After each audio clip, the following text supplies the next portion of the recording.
Story time. This is something that happened to me when I was 16. I was telling my girlfriend on the phone the other night when we got talking about intuition. This is your sign to trust your gut and your intuition, because there is something incredible about it. So set the scene. I was 16, 2 girlfriends. We were going to the city. We were going to Crown Casino. I told my parents that I was staying at a girlfriend's house. Wrong, I know, but we've all been young once. Anyway, at this point in time, we couldn't get on the train from Frankston and go straight to the city. They were doing train works. It could have been the Cannonook line that they were doing. I can't remember. But we had to catch a bus from Frankston to Mordialloc and hop on the train at Mordy. So it was around 7:30, 8 o'clock maybe. That was it. We get to Mordialloc. There's not many people waiting except for a young couple and a couple of further people down. And there was one guy that stood out to me, and this is what my gut didn't feel right. This guy standing there, huge, tall dude, 6 foot something. He was wearing all leather. He was really tall, and he had these big, long, fat dreads tied back. Like he looked like a bikie. Anyway, something wasn't right. There was just a bad vibe, and I said to my girlfriends, I'm going to go up to him and I'm going to ask, because he was having a cigarette at the time, if I could grab a cigarette from him, because I've got a feeling he's going to try and do something on train, like blow it up. That was my thought straight away, that he's going to blow up the train. And if I go and make friends with him, if he decides to do something on the train, he's not going to hurt me, because I've made an emotional connection with him. And like we're friends, so he's not going to hurt me. Don't know why I thought like that, but I did. Anyway, I waltz up to him and say, hey mate, do you have a spare cigarette? And he goes, oh no, sorry, bummed it off a guy over there. Do you want the rest? And I'm like, no thanks anyway, but no thanks. Walk back to my girlfriend's, train pulls up, and I said, wait, don't get on, just wait for him to jump on and then we'll get on a different carriage. I didn't realise that at the time that he had a box. He had a box sitting at the bottom of his feet, but I hadn't seen that until he went to get on the train. So he picked up the box, he's hopped on the carriage and he's hopped on the seat, you know, the old school trains with the doors and you can see through the glass windows and everything.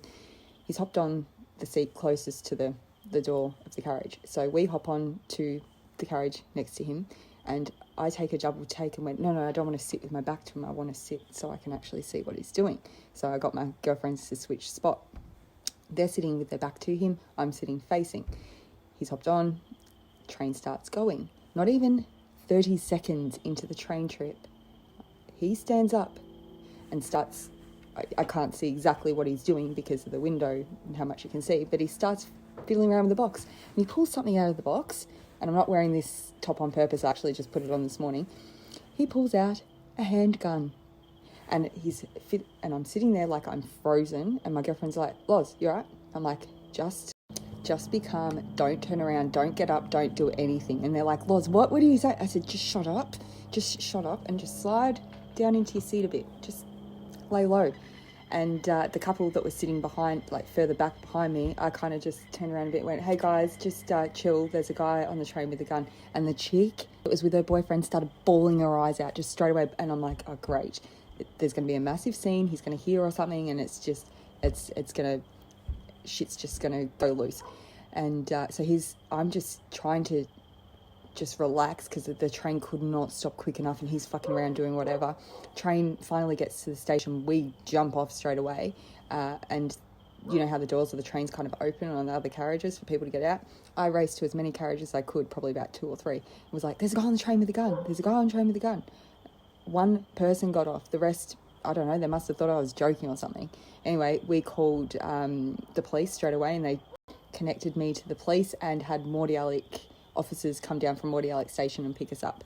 Went back to the station, I made a statement, which I will have somewhere because I'm a hoarder of memories. I will have it somewhere.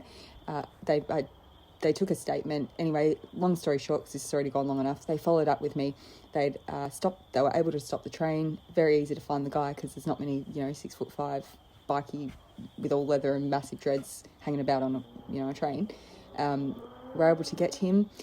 They questioned other people from the train. He'd actually, after we'd got off, he'd walked through all the carriages and he'd gone past an old lady and flicked her hair with the gun. So maybe to intimidate, I'm not sure. And the box was full of corn video. I don't want to say the word because it might get blocked. Corn videos, because he was a runaway criminal from New South Wales who had robbed multiple multiple servos and SCX shops. So yeah, don't know where he is today. I mean, I was 16, so it's a long time ago now. Don't know if they sent him back to New South Wales and whatnot, but yeah, I would have the statement somewhere, so that would be interesting to read. But always trust your intuition, because when we feel something isn't right, when you just have that feeling that trust it, because there's a reason why we have it. So yeah, hope you enjoyed. Cheers.